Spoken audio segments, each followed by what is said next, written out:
From America's election headquarters, Donald Trump is on the defensive over those attacks on that federal judge, but he's not backing down. And he's calling on his supporters to back him in his criticism of Judge Gonzalo Curiel's Mexican heritage. Well, as you know, Judge Curiel was born in Indiana of Mexican immigrant parents. Well, he happens to be presiding over that Trump University fraud case and has made several rulings against Trump's side. But now some Republicans are harshly criticizing their presumptive nominee's remarks, and it's been a big campaign issue over the past few days. Is it fair? Pete Snyder ran as a Republican for the Virginia Lieutenant Governor's and is a Fox News contributor. Donnie Fowler worked on 7 presidential campaigns and served the Clinton administration as liaison to Congress. Welcome to you both. Pete, let me start with you. Good morning. Lindsey Graham, senator who is no friend of Donald Trump, has called on fellow Republicans to unendorse Mr. Trump because of his remarks. Should they? Well, I think the remarks were ridiculously unfortunate, absolutely beneath Donald Trump, and he should apologize and move on. I kind of can't keep track with Lindsey Graham, though. He's endorsed and unendorsed so many different candidates during this period of time. It makes my head spin a little bit.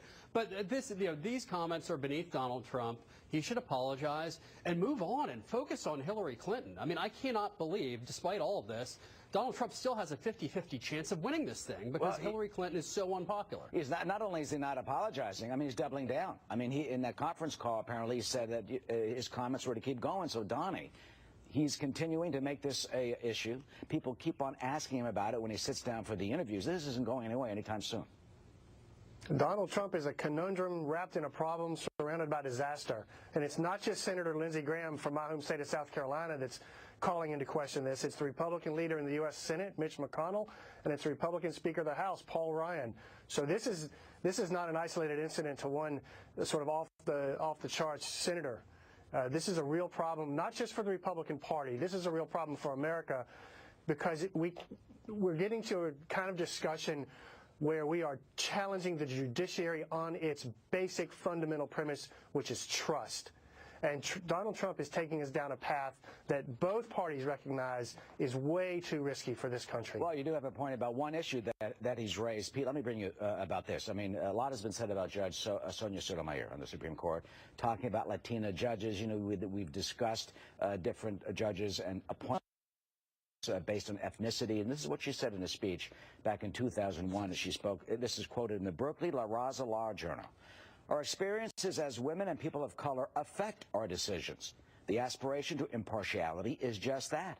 It's an aspiration because it denies the fact that we are now, by our experiences, making different choices than others.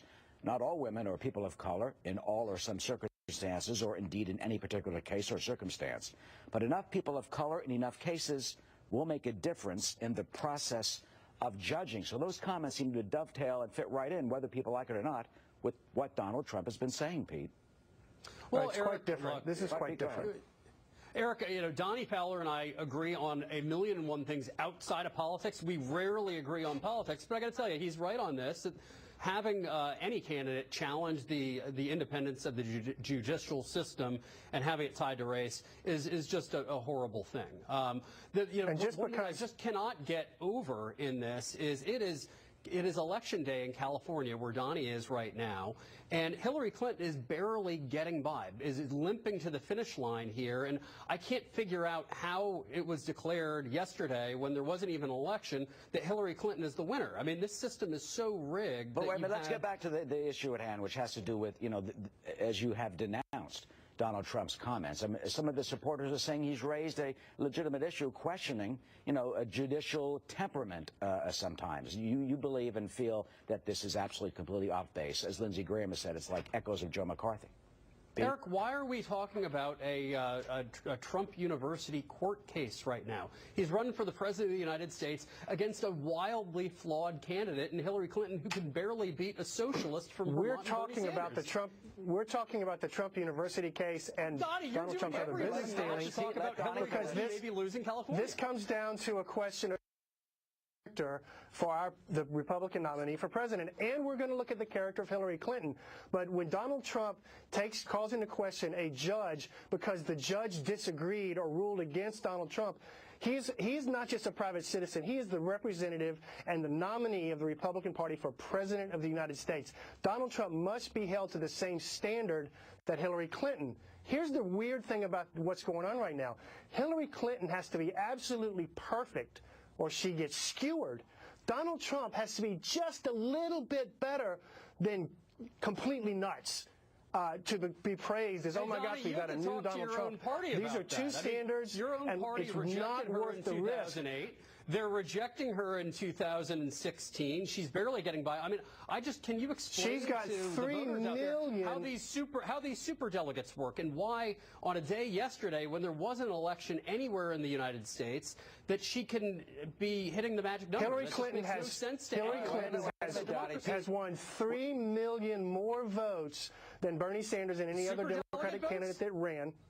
No, 3 million actual people going to the polls and voting. Just a second. Yeah. We're running out of time. Let me get your prediction, Donnie. Both are arguing back and forth, and I want our viewers to hear you clearly. Donnie? Yes. California, today, what's going to happen? The AP says that Mrs. Clinton is the presumptive nominee. Do you think she'll go over the top? What happens if Bernie Sanders wins? Hillary Clinton will win California today. It may not be a huge double-digit margin, but she's going to win California.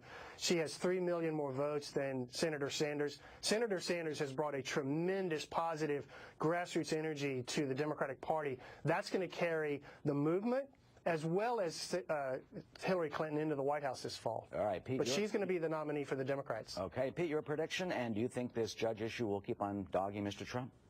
I certainly hope it won't, and he should apologize today.